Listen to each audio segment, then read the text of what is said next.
Hey there everyone, it's Anthony back with another video here on Single and Placing. Hi, hope you're having a fantastic day, weekday, weekend, week, month, evening, morning, overnight, all of that good stuff. I hope it's a good one. Today we are out with the boy on a little afternoon stroll. Hold on.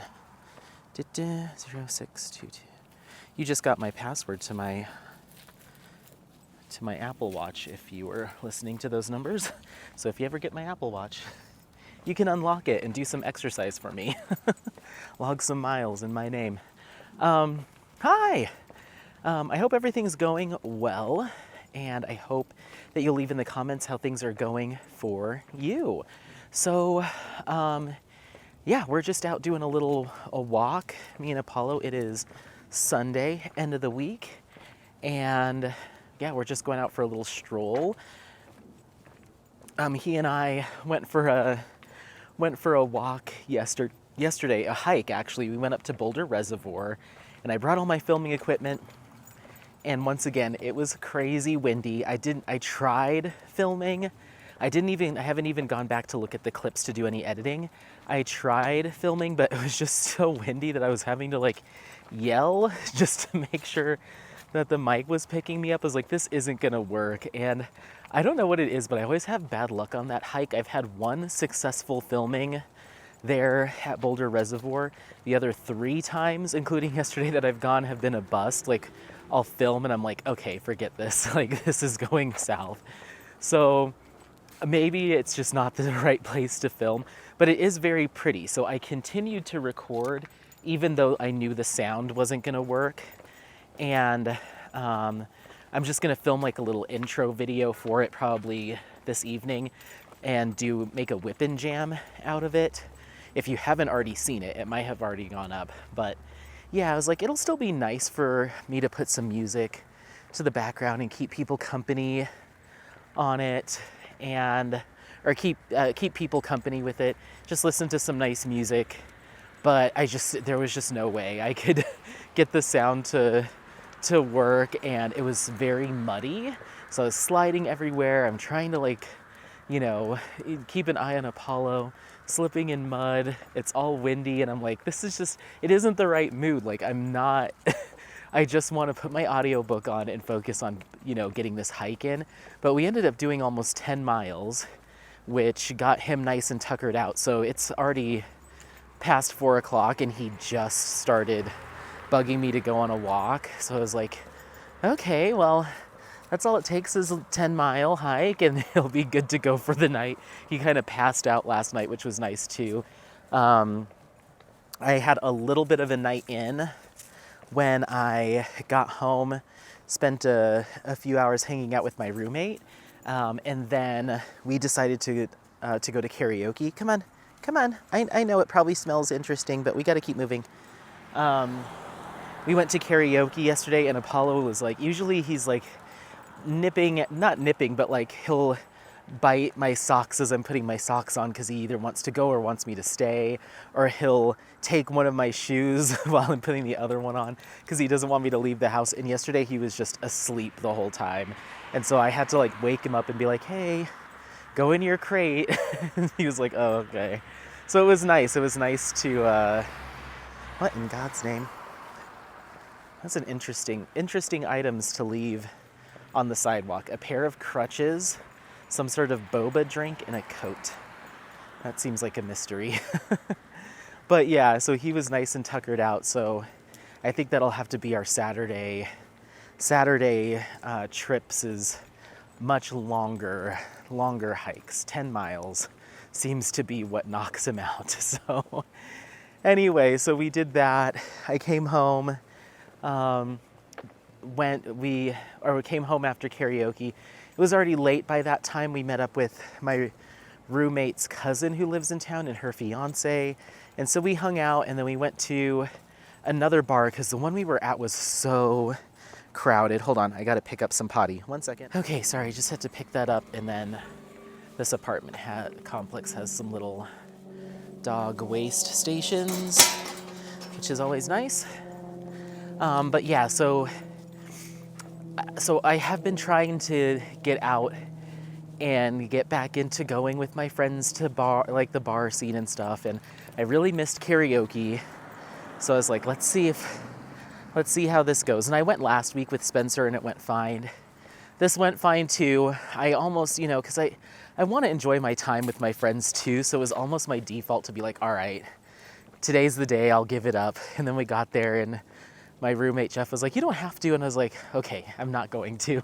So I ended up drinking a whole lot of Diet Pepsi they had there and a sugar-free Red Bull. And so I was like very caffeinated. I've got to find some I did drink water too, but I've got to find some decaf stuff to get into because I was super wired yesterday. And then the bar, I sang my song. I sang Heart of Glass by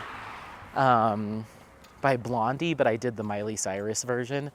And after that, it really started filling up in there and it got so hot and I was sweaty and jittery. So, and my roommate's cousin who went with us, she's like, it is so hot in here. And it was like standing room only. So we ended up going to another place that was a little bit more of like craft cocktails, kind of like, modern, uppity kind of bar. And I typically love like a nice craft, like well-made, fussy cocktail. And so I was so tempted, but I was like, water, give me more water. Can you sit? Good boy. Oh, you're such a good boy. My little bunny. So I had water and it was cool. We played they had little card games and stuff sitting on a shelf. So we grabbed some of those and the vibe was very much my scene. Like everyone was about my age, a little bit younger. It was just really good energy. It wasn't like clubby energy. It was like sit and just enjoy each other's company. So I'm definitely going to go back there. But that was a lot of fun. And then we came home and I was like, I wanted to diamond paint tonight. And I didn't think we were going to get this back this late. I slept early, or I went to bed early Friday night into Saturday and slept in, not a ton, but a little bit. So I have all this extra energy. Plus we went on this hike today, which usually gets me I'll be tired and sore, but my energy levels are up after exercise. So I was like, I'm going to go diamond paint. So I diamond painted until like 1:30 in the morning. I was like, all right, I better go to bed. But I got done the first column, of Borealis by Henry Clive and Jaded Gem Shop. First row, got done with that. And then started in on the second row and I was like, yeah, it's time for bed. So then we slept in today pretty good too. And today was kind of a lazy Sunday because Apollo was still, well worked out from the hike. So I got a bunch of laundry done. Apollo, come on, Sniffy boy. Got a bunch of laundry done, dishes, and then I made a mess again because I made lunch. I made shepherd's pie for lunch, so I used up a bunch of dishes. And then, what else? I filmed a responding to your comments video, a whip and chat with my mystery kit. So that was good. That was about an hour or so of filming. I got through almost all of the comments. I'm like 20 away from being done. And some of them are shorter comments, so I'll be able to get through those on the next one relatively quickly. But keep the comments rolling in. I'll keep doing these whip and chats. Or keep doing those whip and chats specifically to respond to comments. They're a lot of fun. They make my voice give out because I'm like, oh yes, and this, and this, and this. So we're just gonna take a little detour. Apollo loves jumping on snow piles, and there's this snow pile over here from when they shoveled this parking lot. So I'm gonna go let him jump around on that. We keep him on leash, but he'll jump around. So did that and just kind of hung out today. Haven't left the house yet until just now. I still need to go get some last Christmas, mainly just gift bags and stuff. I tried doing it yesterday, but every parking lot at Walmart, Target, King Soopers, everywhere that I wanted to go was jam-packed. I was like, I'm not doing this. We're gonna go on a hike instead. So we went on that super long hike instead. And I was like, I'm gonna go Sunday or Monday night like late night. Like I'm gonna stroll into that Walmart at like 11 o'clock at night and shop in peace. That's what I want. So I'm gonna wait till tonight or tomorrow night to do that. Jeff texted me a little bit ago asking me if I had dinner plans. I haven't responded yet, but I don't. I don't know if I want to go out again tonight, but maybe. We'll see. Good boy. Good jump. Good jumps. Yeah. Whoa. You're like a little mountain dog. Come on. Good boy. Yeah. Be careful. It is slippery. It is slippery. Hop up. Good boy. Good boy. We'll just go around this a couple times and then we'll keep walking. So yeah, now we're here, going a little walk with Apollo. No other progress on any other whips, just my 2 jaded gem shops, which is pretty much what I'll be working on probably through the end of the year until I have to start Astronomer. I just want to focus on my mystery kit, Hop Up, and Borealis, because they deserve some love. Come on. Good boy, good boy. Wow, uh-oh, nope. I don't know what that was that you just ate, but you ate it. Come on. So yeah, that's kind of what's going on today. Hop up. Good boy. You're so cute. Come on, let's go. Let's keep walking. So yeah, that's what's going on this fine Sunday. I just decided to take you all on a little evening walk, and we're gonna have a chat, a discussion, I suppose. I feel like there should be a whole series of vlogs that I do called Beating a Dead Horse by Single and Placing. So I feel like there's these topics that just keep rearing their head, and it gets me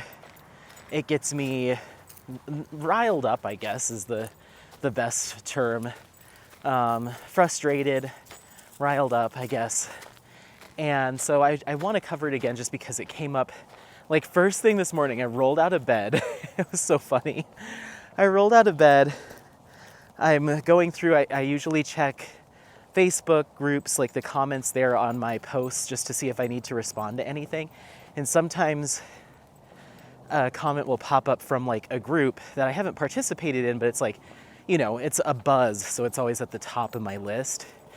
And this morning I got on Facebook, and it was from, and I'm not pulling any, I don't remember some of the commenters' names, so I won't say that, but I'm not gonna like brush over where I saw this because it's on Facebook. If you're part of these Facebook groups, you'll see it.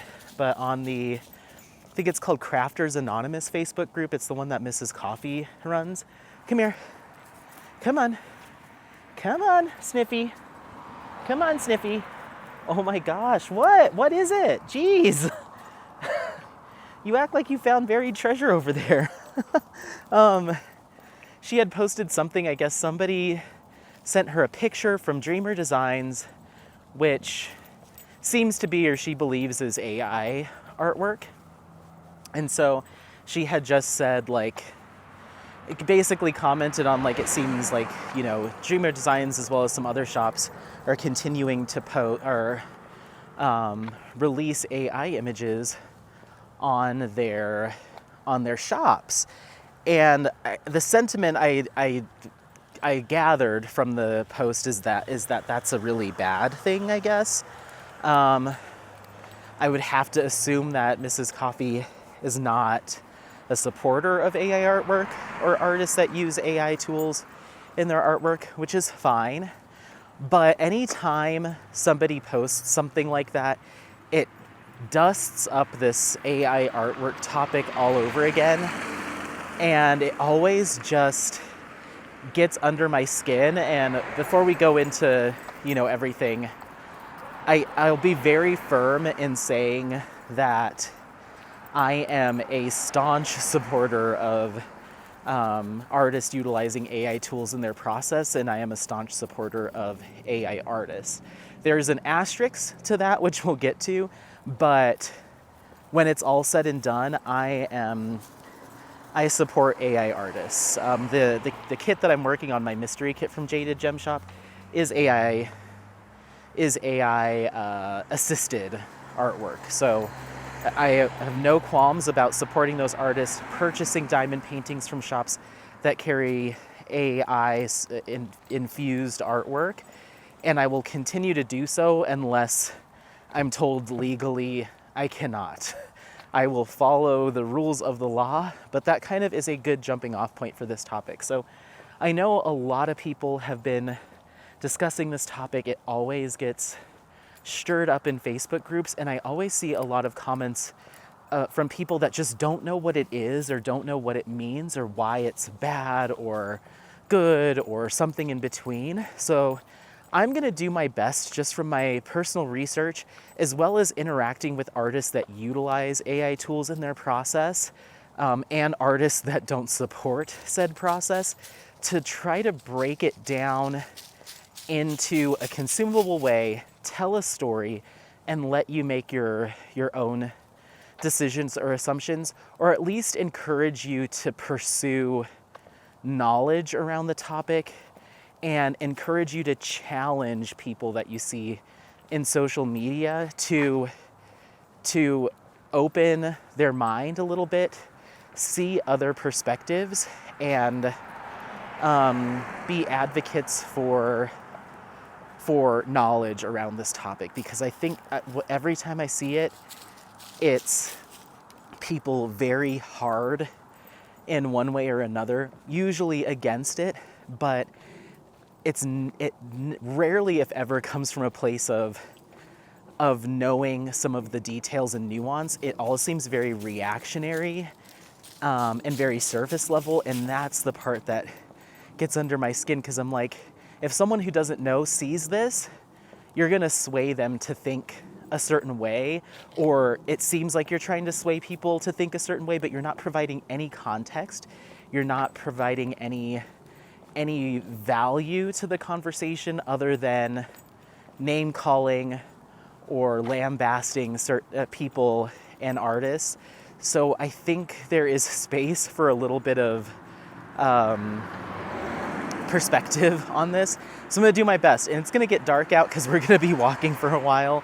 I'm gonna try to keep it succinct, but you know how I like to gab. So if this is a topic that you already like, I know how I feel about it, I don't need anyone telling me, then this is absolutely probably not the vlog for you, not the chat for you. But if you're open to hearing my experience about it and what I've learned, then I encourage you to stick around, because it is a touchy, taboo topic. People don't like talking about it, and that's also something that I don't think is right. I think having an open and honest dialogue about this and healthy conversation is really important. So I'm gonna try my best. So starting off, what is AI? If you're not familiar with the term and how it's applied in terms of artwork. So AI is artificial intelligence. So a computer is fed information or fed data, and it can take that and turn it into something else in a quote unquote intelligent manner. So you see this every day in all parts of your life. It might not be blatant, but it's very, very commonplace across the globe from anything. Print advertisements that you see might have been generated with AI artwork. Articles that you read on your phone or in magazines could have been AI generated or assisted by AI. It essentially means that the computer created whatever the intention was, and then you see it. It can be images, it can be print, it can be music, it can be film, television, anything that a computer can kind of try to replicate or recreate. You've probably seen it somehow, some way. I've personally seen it used in my line of work, which is recruitment. So if I wanted to put a job posting up for a security engineer, I could go into a certain program or certain software and tell it that I want it to create a job posting for electrical engineer or an IT security engineer with a salary of XY, and I want it to be geared towards people with a master's degree. So include information about a master's degree in there. I want it to promote my company's total rewards program, so their benefits and stuff. I can enter all that information in and tell it, create a job posting for this person, advertise towards this person, appeal to this demographic. I could even say maybe I want to reach out to the Asian American community within Denver metro area. I could say that, and it would try, based off of the data it has on hand, to create that for me. Now, it's not going to be great when it comes out, because it's just going off of the data that it has in its little computer brain. So a lot of nuance might be missed. A lot of functionality in the wording might be missed. It doesn't sound quite right. So I still have to go through, read it, edit it, completely remove things, add totally new things, but it gives me a framework to build off of, and it saves a lot of time. So that is one example of how AI can be used. The computer takes that information and tries to replicate something based off of what you tell it to. It becomes, I don't even know if we should get into that yet. So that's one way. When it comes to artwork, a lot of these software programs, based off of which version you use, or if you paid for like a certain upgrade or something, the people that have created these programs have scraped data together and put it on a server for this computer, this software to use. So it'll take images from anything and everything, whoever created it, they're the true person that's feeding the brain, right? So they could have pulled images that were licensed artwork. They could have pulled public domain images, old masters images, images of your cat that you posted on Instagram 16 years ago could somehow end up in there. Like anything and a stick figure that a mom posted that their kid did. It's all there. Just like Google scrapes the internet for things based off of what you type, think of that AI software as that Google, but rather than just giving you the results, it's trying to put it together in a way that you've prompted it. So let's say you type in, I want an image of a hot air balloon in Arizona. It's going to look for any image that has that in the file details, any image that has that as descriptors from wherever that they've fed it, and it'll spit something out. And it's not the exact image. It's not just saying, oh, here's a hot air balloon, a picture that somebody took. Here it is, we found it for you. It's building an original image, quote unquote, based off of all of that stuff. So just like we do as humans, our brains, we think of a hot air balloon. Picture it in your head. Hot air balloon going over Albuquerque during their balloon festival, right? Picture that in your head.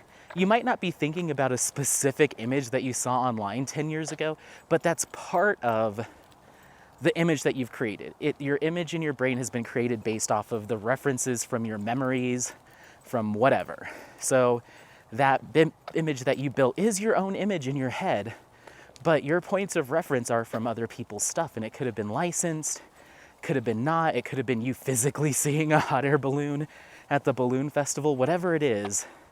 That's your original picture, that picture that you have in your head right now. So that's what AI essentially does, but it's even more so broad because it's not referencing off of one person's brain of thoughts. It's like the collective conscious of the internet. So it's actually a little bit less derived than something that you would think of in your own head. At least that's how I can explain it. You might not agree with that, but your points of reference are far smaller than that of the bank of data in all these servers that are feeding the AI generation. We just don't have the brain power for it. So that's kind of the basics. When it comes to how it's used and how artists use it, it varies. You know, you'll have some people like me who download an AI image generator app, and I'll say, I want a cyberpunk grandma, and come on, come on, come on, come on. Enough. Jeez. Why are you so sniffy today? So you can say, I want a cyberpunk grandma. You just type that in and it's going to spit out all these weird images of grandmas with like cyborg arms and half robot brains and like all this stuff. And it's just referencing anything that had those images and it's mushing them all together into something that it thinks will make sense to you. So that's how a normal, everyday, you and me, no real motives behind it, just curiosity, can play with this stuff. So I could do zombie unicorn on Arbor Day and see what it spits out. And it's taking those prompts from all these different places and trying to put it together. Once again, probably would make a complete mess, but you could probably see like, okay, that unicorn's, drooling out of its mouth and has zombie eyes and there's a bunch of trees. I guess that's Arbor Day, So you can really do anything. Whether or not it's good or is sensical is really up to the person viewing the image who's interpreting it and, anyone else that sees it. So that's kind of how it's used on just for fun. Look at what I did, oh, check this out. I typed in blah, blah, blah, and it gave me this. Just fun stuff. Other people, artists specifically, oh my gosh, Apollo, what in the world? Okay, we're gonna keep you on a short leash so you can stop sniffing. What is it? Your nose is going wild today? So it kind of came up, and I'll just talk about, I just want to give different anecdotes and stuff. It became a problem with the,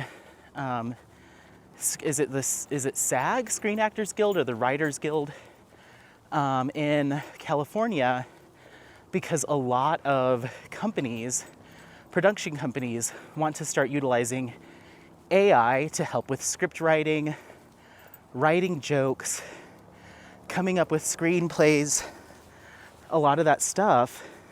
They're trying to incorporate more AI technology and lean less on the creative minds of the actual people that are doing the work. And so it also can be a problem when this stuff gets so good that you could upload, a bunch of videos of a famous actor and recreate or create new movies or scenes or cameos from these actors that weren't even filmed, but it's all computer generated. Think about when an actor passes away, like Carrie Fisher, they're able to still include her in those movies. Oh my gosh, Apollo, enough. Jeez Louise. I don't know if someone just sprinkled a bunch of treats along this path, but he is so interested in stopping and sniffing today. So they can utilize that AI technology as part of their movie making to incorporate these actors that have passed away into current movies. And that's not, of course, that's not the only thing they use. It's a piece of building that person out. It's a piece of it, but it is part of it. So, but coming back to the screenwriting stuff, that's more about taking income and work opportunities, even partially, away from people that would do this stuff with their own mind or with their own set of tools, whatever. Luckily, that got figured out for the most part, and I think what it's probably going to move forward is some combination of the two. Maybe the software, computer programs that these companies have developed are really good at doing these things, but it still requires a human hand. Maybe a joke would land flat or just doesn't make any sense the way it was written, or maybe there's incongruities in a story that's being told from a computer that need to be ironed out and sussed out. So it's this debate on, should it even be allowed at all, or how much, or when, under what context, And that's going to be an ongoing debate for the foreseeable future. But that's just an anecdote of how it can impact people's income, livelihood, career paths, all of that stuff. Completely valid, completely valid. But looking at how it impacts artwork, you might be thinking, why do I care how the image was created? If it's cute or if it's good or, in my opinion, good, or I like it, why can't I just buy it and not have this stigma around it? Or why do I have to avoid certain shops because people keep saying they use AI artwork? Or why is my crafty buddy telling me they'll never purchase anything AI? Why is that important? So essentially, what someone can do is recreate images based off of a certain style or a certain artistic method without too much work. They can go into these programs like Midjourney, is one of the more popular ones, and they can say, give me a garden scene, or I don't know a lot of, that's fine. Give me a, give me a landscape image with a moose in the style of Abraham Hunter. And what this program's gonna do based off the data that it's been given, so if it is the case, Abraham Hunter's artwork has been uploaded into this bank of knowledge that the computer references and says, here is a whole bunch of Abraham Hunter's artwork. I'm gonna take this and put it in a blender, essentially, add the stuff that the person who's typing told me to add, so moose, landscape, whatever else, and I'm gonna spit out this image that as closely resembles what I think the person typing wants to see and get as close as possible. So then that's your image. So it's based off of, and it's not solely based off of Abraham Hunter's artwork. The software's looking at any image it can pull with a moose, any landscape. It's taking hundreds of thousands, millions of pieces of data and putting them all together to make it look like something you asked it to do. Whether or not that's, once again, good or sensical is up to the eye of the beholder, but you might see a moose missing half its head, or a moose with 600 antlers, or a moose with 12 legs, or no legs, or like it doesn't have that human touch to know like what is a moose, like conceptually. It's just referencing those things. So it doesn't know all moose need to have 4 legs, it just tries its best. So it spits out this image. The person that typed in the prompts does whatever with it that they will, and they can further refine that. Let's say they get their Abraham Hunter remake and they say, looks good, but add more pink. Looks good, but less clouds. Looks good, more mountains. Looks good, more trees. Looks good, different moose. You can do all that stuff and get iterations of whatever you typed in and keep refining, keep typing, keep processing it over and over. Okay, sorry, ran out of battery, but we're back. I can't believe I've been talking for that long, a whole battery's worth, and we haven't really gotten into it. This might be in multiple parts, honestly, because I have a lot to say, and I want to make sure I do it with as much detail as possible so people aren't left thinking, well, I still don't understand XYZ. I hope once you walk away from this, you have a clear picture of what AI tools are, how they're used, and what some of the problems and benefits are. So yeah, a person can go through and keep refining, keep creating versions of that thing that they've asked the software to create for them until they land on something they like. Some people will leave it at that. Maybe it was just for use on a background of their phone or a screensaver or something like that. Like, once again, just total passive use of this tool.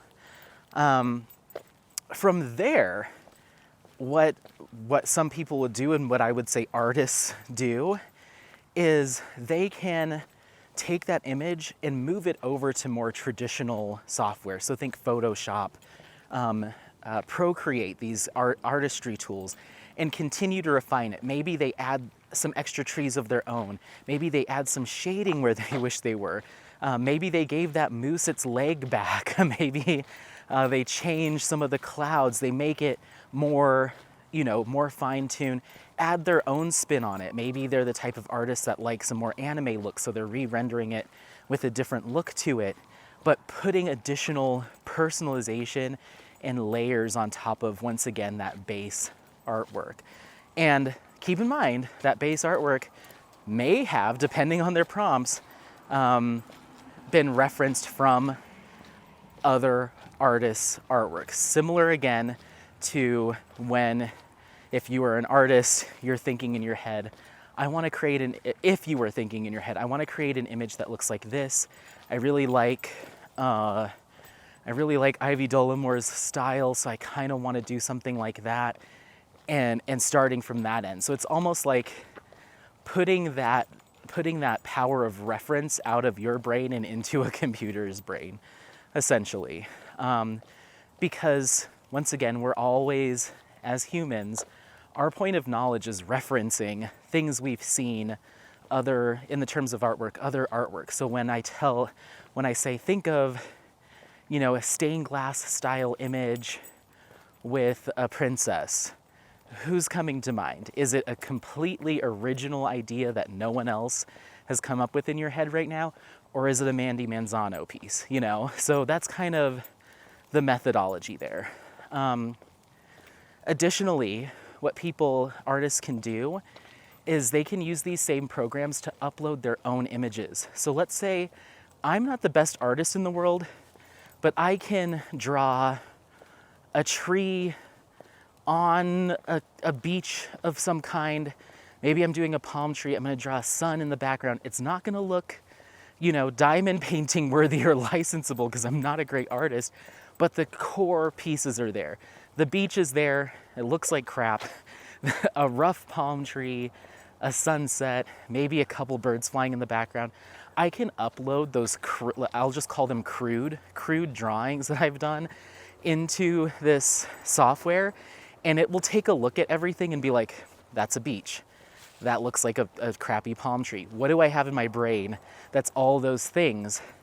How can I create an image, or I'll create an image based off of these reference points that the artist has given me. Of course, it's pulling from images that look similar or have similar theming, could be original licensed artwork, but it's pulling all of that and taking that information to create something else. Once again, it's not saying, oh, you drew a Gustav Klimt, you drew Women in Gold, here it is, it's yours now.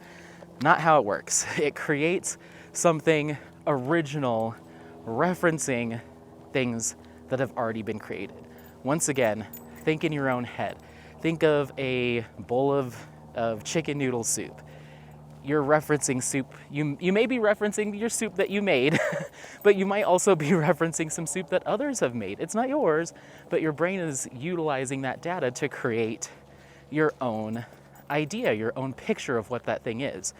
That's what the computer's doing. So there's lots of different ways that an artist can utilize these tools.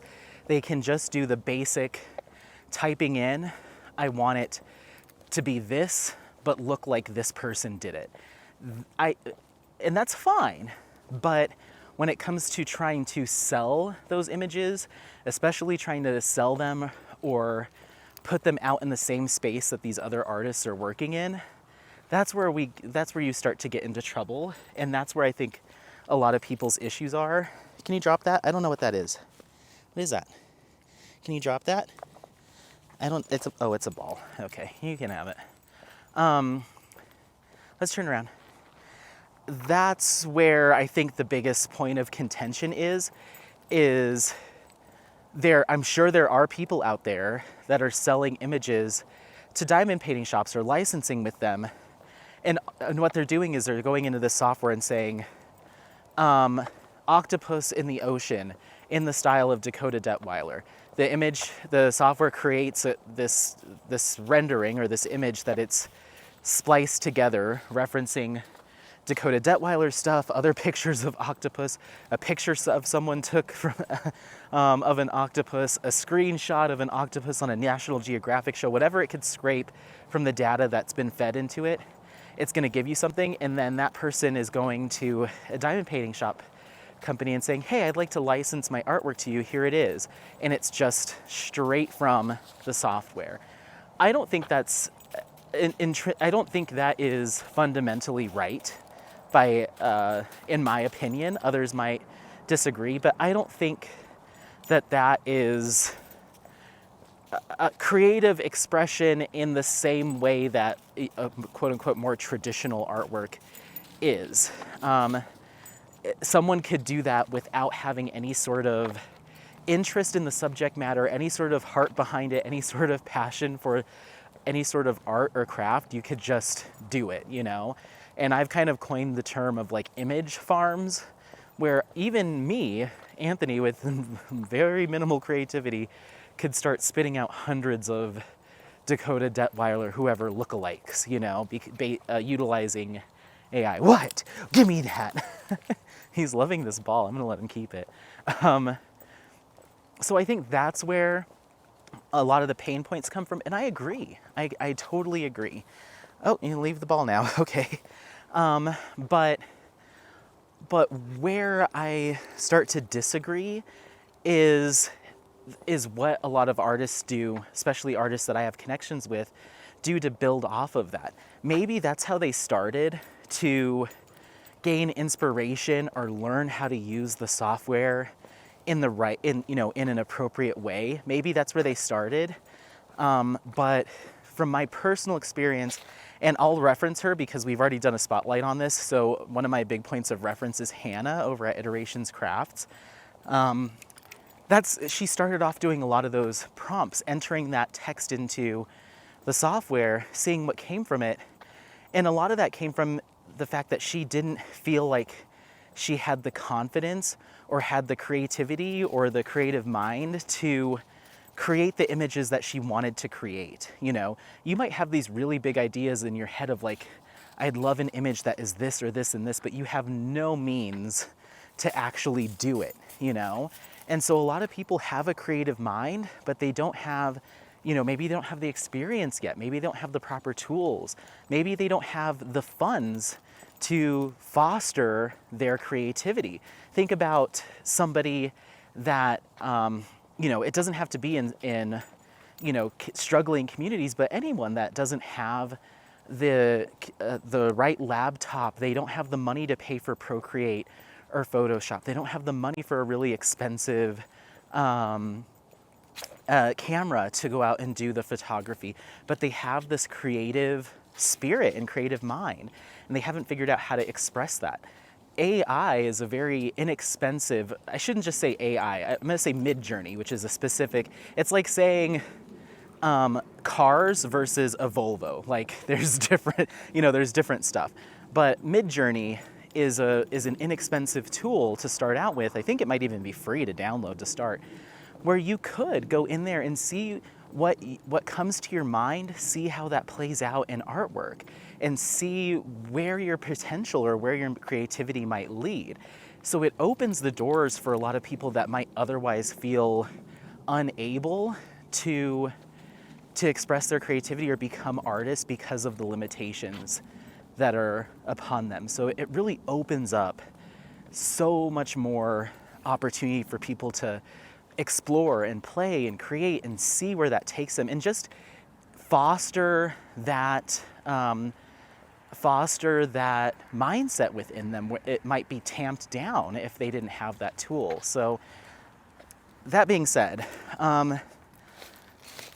what I've seen Hannah do just in following her for the past couple of years is go from these initial texts and prompts and seeing what comes out to then starting to do her own overlay and starting to do her own editing and photoshopping to these images, putting her own touch on them, and really growing as an artist and developing that skill. And then from there, I've seen her start to take artwork classes And now she's feeding her own, hand drawn from scratch or on an iPad or whatever, her own images into the AI, and then it really builds out the scene for her, adds more details, adds other things that maybe she hasn't developed the skills to add, but it's there for her. She built the framework, she's doing the framing of the house, and then the computers are coming in and putting the trim, and whether or not that trim was referenced from somebody else that used trim in their artwork, that's okay, because that's what our brain would naturally do anyway. I'm putting this trim in because I've seen it done somewhere else. And now I'm seeing her work on start to finish completed pieces that are 100% her own, using charcoal and different tools and watercolors, and going, taking courses and classes and getting educated to become what I quote unquote more traditional. But she started from the AI piece. So it was a means to bring someone with a creative mind to fruition. So it's hugely important, and it adds so much value to the overall process. But once again, that's probably not everyone's mindset. Not everybody that utilizes that tool is thinking this is going to help me get to where I want to be. They might see diamond painting dollar signs in their heads, and they're just like, crank them out, doesn't matter, just type stuff in. You can even develop programs that'll do the prompts for you, so you could just hit a button, sit back, and you've got 60,000 images that are versions of Randall Spangler's artwork, So it's a spectrum. There's always going to be people that abuse a tool that's given to them. A traditional artist could not just as easily, but just as well think, I want to copy JoJo's artwork style, so I'm just going to do that. Like, I'm a good artist. I know how to create a replica, or I can fake it. That's what I'm going to do, Absolutely. Someone could abuse Midjourney or an AI tool in that way for profit, which does, I think, if there's malicious intent there, that does degrade the overall artist community, that does degrade some of the value that an artist brings to the table, because someone's intentionally, replicating their specific artwork and artwork style for their own personal gain. But that isn't everybody. And I think that's what people keep misunderstanding, is that when someone brings the term AI up, they immediately think thief, fake artist, not real, in it to steal somebody else's livelihood, in it to hurt people. And it's simply not the case. There's always going to be a subset of people in any industry that try to take the easy way out, try to shift people, try to skip steps, cut corners, and hope that nobody notices. That happens anywhere you look in life. But it's a pretty sad outlook if you believe that every single person is that way. It's just not true. But I think some artists that don't utilize AI tools are very threatened by it, because they feel that everyone who utilizes those tools and is earning a living or some income off of them does have malicious intent in mind. And I get it to a certain extent. Like, as an artist, I would probably want to protect my intellectual property as well. I don't want all the work and time and effort and the love and care that I've put into an image to just be copied and pasted by someone behind a computer that typed in my name, and now suddenly everyone loves them. That would hurt. It hurt my ego. It would hurt me professionally, and would probably hurt me financially. So I completely get it. But to blanket statement write off or blanket statement crucify artists that are utilizing these tools in an ethical way, in my opinion, and in the opinion of the law right now, that it's misguided. It's misguided, and I hate seeing people pushing that narrative on social media because they start getting momentum and they get people behind them, they get more pitchforks behind them, and suddenly these artists like Hannah that are out here doing really good work with the assistance of AI are now the people with the knives to their throats, you know. Go ahead. Thank you for putting your blinker on. And so that's what gets under my skin is, as humans, we're always going to follow the path of least resistance. And if it's easier to just persecute everyone under this group altogether without understanding the nuance or understanding the perspective, it just gets really dangerous. Because I think it might keep people like a Hannah, or like that kid that just his parents can't afford, or her parents can't afford to get them the right tools, from pursuing creativity, because they hear that they see that they're going to get attacked, you know. So yeah, that's just kind of what I wanted to chat about a little bit, is just be really mindful. Understand that it is not black and white whatsoever. There is people that are utilizing these tools in a responsible way. And what do I mean by that? So if they're not typing in the style of somebody, how do they create that artwork? You don't have to put in somebody's name, like do it like this person. It doesn't have to work like that. Like I said, you can feed your own artwork and images into that program. You can provide contextual prompts without giving it an artist. For instance, my mystery kit piece that I'm working on, and I'm spoiling it because I was trying to keep my mystery kit a secret of who the artist in the image was, but I think it's appropriate to spoil it because of this topic. But the prompts there were being and nothingness, which is a Friedrich, is it Nietzsche? I apparently missed that part in college where we talked about him, but philosopher, super, famous for his writings on existentialism and what is reality, what is not. One of his books was called Being and Nothingness. So Hannah used that prompt alone, Being and Nothingness, which is a book, not a piece of artwork, not from a painter, a book, and that image is one of the images that the software spit out. So based off of a concept of a book, Being and Nothingness, this is what it created.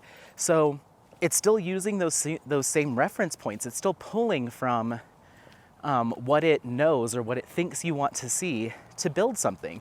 But it's not saying, oh, Being and Nothingness, that's an image by this person, I'll just do that.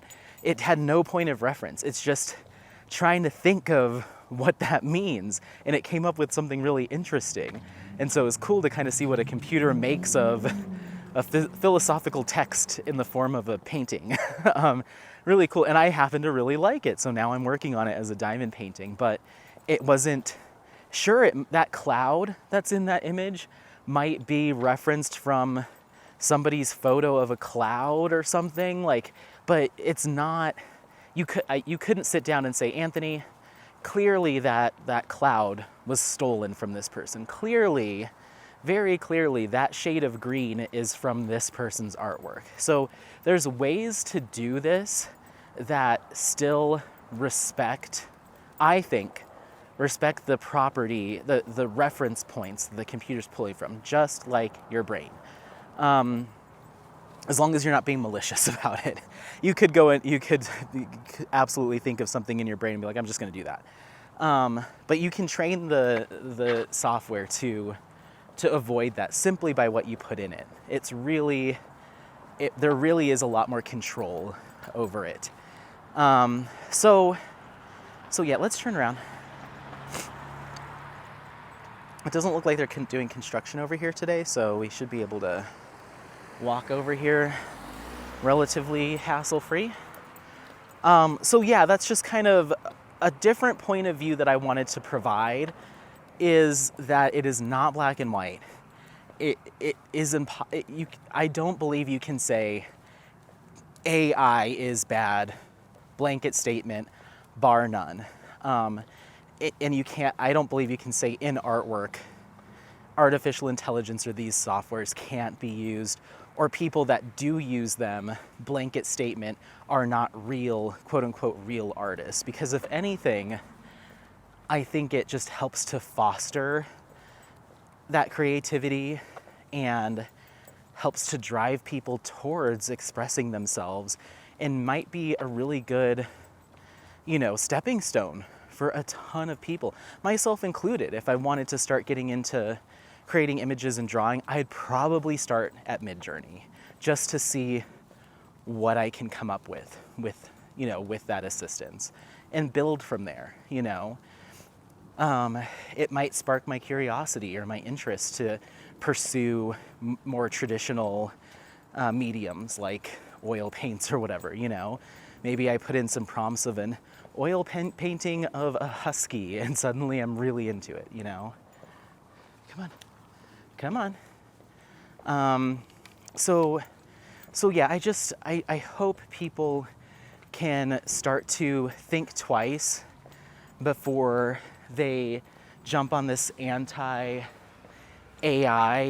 AI bandwagon, and really think about the pros and the cons, and make more conscious decisions before posting, because there's so many budding and emerging artists that are utilizing this tool out there that are going to be in these Facebook groups and see this stuff and feel discouraged to continue exploring their creativity.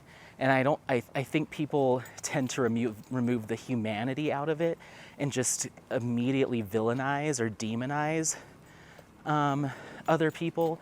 And it's just so wrong to me. This is probably the one topic out of everything that goes on in crafting and everything that goes on in the diamond painting community. This is the one thing that I feel incredibly strongly about. Like everything else, whatever, drama, blah, like it doesn't, I'm not losing sleep over any of it.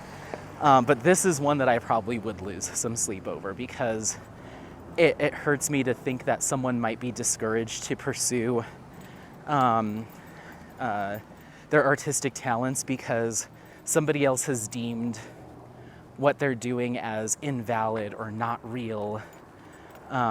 It's just simply not true. And the artists, I know there's a lot of well-regarded, whatever, tenure artists in the diamond painting space. Dakota Detweiler has been pretty vocal about her disdain for AI artists, and it's the reason why I don't purchase any of her artwork anymore, because I think her attitude is much more attack and bully based, and not based in hearing other opinions. So I'm just like, I'm not interested. But there's plenty of those artists out there that are going to rally really heavily against this. And I understand where they're coming from, but I also want more information on where they're coming from. It seems like a lot of it comes from a place of wanting to protect your artwork, protect the integrity of what you feel is artistry. But I think also a lot of it comes from, I don't think this tool using AI is valid, and I don't want people that do taking money out of my pocket. I don't want the competition. I want to have kind of a stronghold on my niche here, and that's money. It's financially based, which is valid. But if that's the case, be vocal about it. You can say, I might not agree with it, but you can say, I don't want new artists coming into this community because I want that money. That's something that you could believe, But to pin an artist against the wall and say, you specifically are the one, that's where I have a problem. Like, lean into your own abilities, lean into what you can provide, and focus on that. The people that are image farming or not really putting a lot of work into this, it shows. Like, I can go on Dreamer Designs or some of these sites that carry AI artwork, and I'm like, why does that person have 6 fingers? Why is that person's leg missing? Why? Like, it's to me, it's the people that aren't, that have ill intent or seem to have ill intent.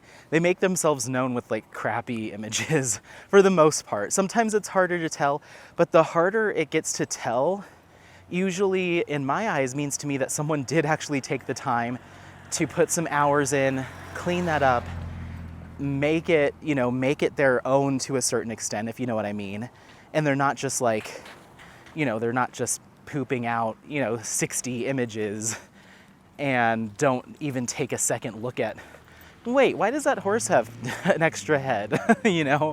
And once again, this comes from experience, seeing AI generated pieces that Hannah's worked on, and then after she's actually worked on them, made them into her artwork, do you see vast differences in blending and in coloring, in detail, in the accuracy of what's being portrayed. So I've seen it with my own eyes, and then it's led her to create stuff completely from scratch, charcoal and a piece of paper, but none of that would have been possible. So I think it's dangerous to just say all of it is bad, because it's just not true. It's simply not true.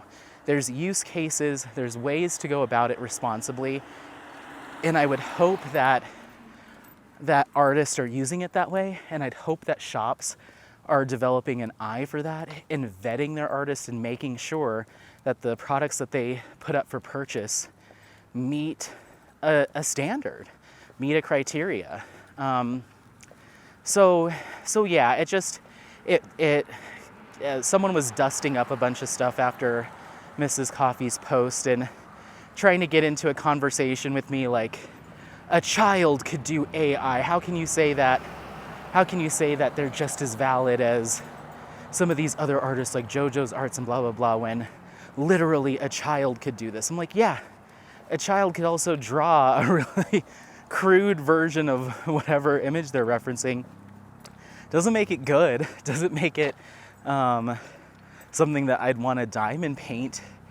It's what happens after that, and the development and the skill and the work that goes into creating a final piece using Midjourney or AI artwork as a base that is valid, in my opinion.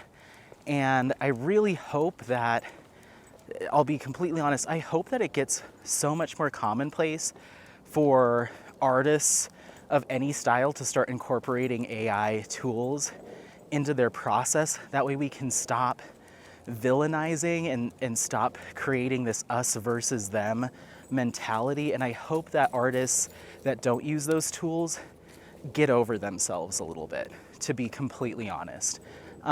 Because none of us gets to be gatekeepers on what is considered creative, what is considered expression, and what is considered art. None of us get to do that.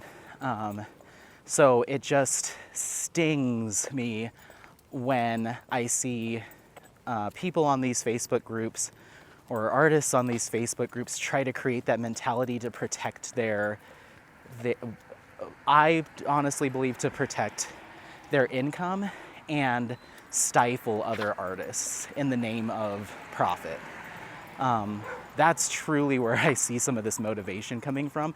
And if I'm wrong, I'm wrong, but that's the feeling I'm getting. Something just, I don't think it's 100% about stealing specific artwork. I think it's more of like no artists, because if there's more artists, that's less money for me, So yeah. And then I guess the last thing I'll mention about AI software is it's not just you, like I said, it's used in a bunch of different ways. But some of the more behind the scenes and innocuous ways is with a lot of software that quote unquote traditional artists already use. So if you think of Procreate is an awesome tool. I've only played with it a little bit. A friend had it and I messed with it to decide if I wanted to get it or not. This was a while ago. But it'll do things like you draw a circle, right? And you don't draw a perfect circle. It's a little wonky, but the computer knows Anthony's trying to draw a circle. So it's gonna snap it into a perfect circle for me. I can drag and move that circle around. I can do a triangle, a weird square. It's gonna take what it knows in its computer brain and say, Anthony's trying to do this. It's the way it knows that is by referencing a bunch of different artwork that's been saved in that program, different pieces, and just core, it's baked into it knowing like, okay, this is a triangle, but it's referencing other data, other people's data to make that thing. So even that circle is influenced by others' circles. Did I steal that circle? No. I mean, not in my head. But I didn't type in make a circle like this artist, you know, I just drew one.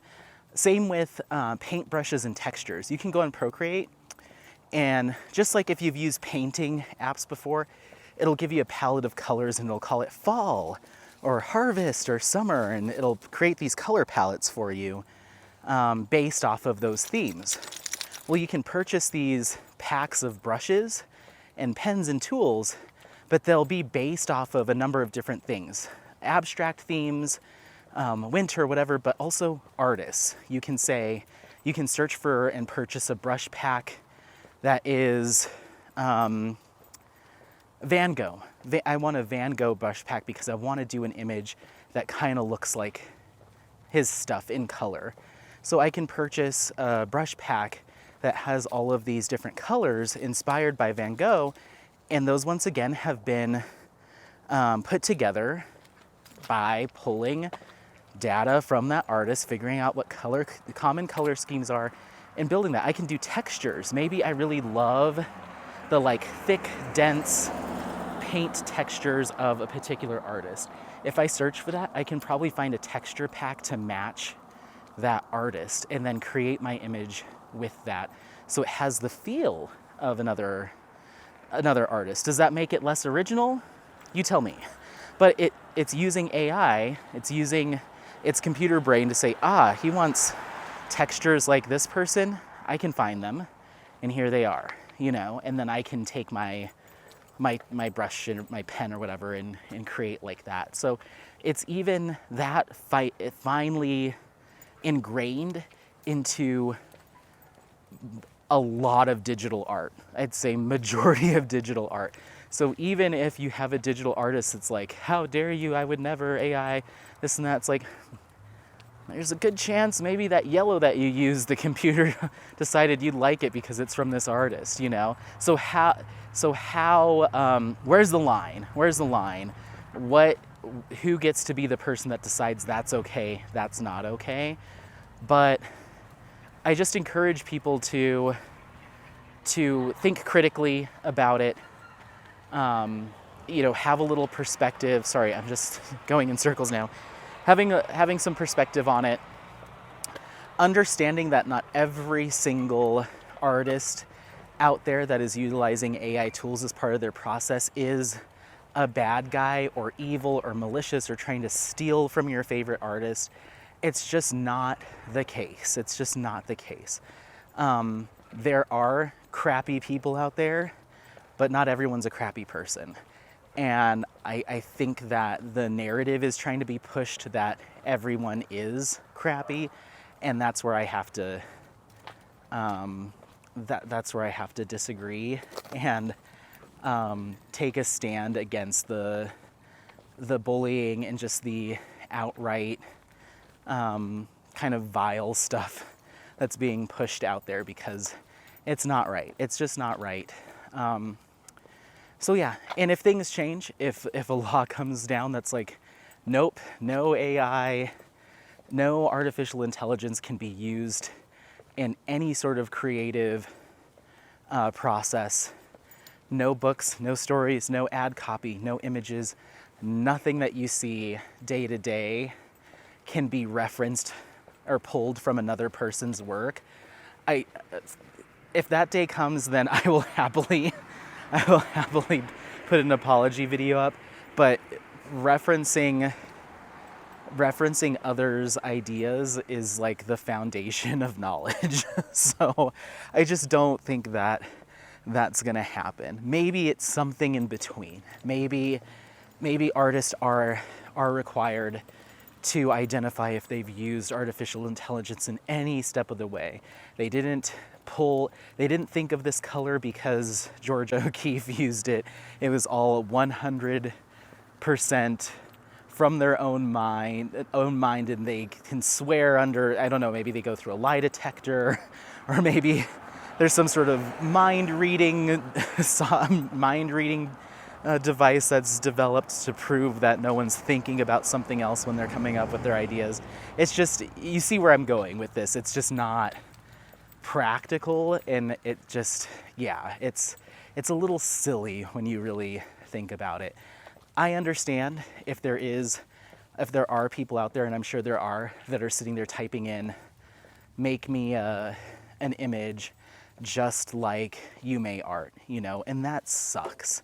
That sucks, and those people should be called out, and diamond painting shops should be smart enough to know when someone's taking that approach to creating their images, because there's very, right now at least, apparent signs of someone doing that.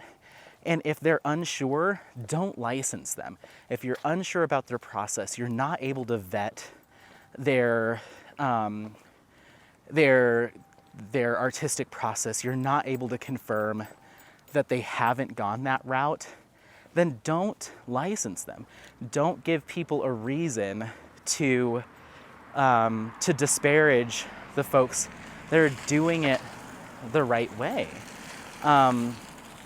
Because that's where a lot of this stems from, too, is these images keep popping up that I'm like, seriously? Like, clearly this was just, come on. Clearly this was totally phoned in. And the fact that you think us as crafters are just too dumb to notice, or don't care enough about our artists. Apollo, jeez Louise, dude, enough. Sorry guys, he's literally pulling me with all of his weight to sniff whatever's over there. Don't play us for fools. Don't feed into this misconception about how artists create their artwork, and don't give more traditional artists a reason to get so defensive and so angry, because you keep putting money in the hands of these folks that are misusing a really awesome tool that otherwise would be really beneficial to the creative community. Like, stop doing it. I don't need to see any more people with 16 hands. You know it, you see it, but because you can license for these folks on the cheap, your profit margin is much higher than a traditional artist, and that's not right. So I see all sides of it, but attacking and demeaning artists that utilize this tool is not the answer. It's simply not the answer. And I will fight tooth and nail for some of these artists anytime I see them disparaged on any platform. I will go to bat for them every single time. So I just want to put that out there. I want to encourage people to inform yourself whether or not you agree with me. I appreciate you at least hearing it, and hopefully hearing it with an open mind, and understanding that just like a lot of things we deal with in life, this is not an easy yes, no, black, white, bad, good. It's just not. So you just have to acknowledge that. And if you are someone that's really staunchly against it, and you have yet to engage with an artist that uses AI as a tool, I encourage you to reach out to them once again with an open mind, because there's so many of them that are dying to break out into the scene, dying to show people their worth, dying to show you what they really can do, and are happy to engage in a healthy conversation about it, even with your reservations and grievances towards AI tools. Like, even in the face of that, these folks still are willing to share with you the hows and the whys, and you can use that to compare and contrast. Don't shut yourself off. Don't just listen to the really pissed off Dakota Detweilers of the world, even though you love their artwork, because that's not the only point of reference that is out there and that you should be leaning on, because your opinion will be very, very skewed. So just treat humans as humans, okay? Treat artists as artists. If I want to take a whole bunch of sticks off the ground next to me on the sidewalk, throw a bunch of red paint on them and duct tape them to some poster board, that's art, baby. And if I want to go in and I want to become an artist that has a really cool Art Deco style, then I'm going to go in my little brain and I'm going to think about Alphonse Mucha and all these fun all these cool artists, and build from there, because those are my points of reference. That's why I love them, because they're the artists I love.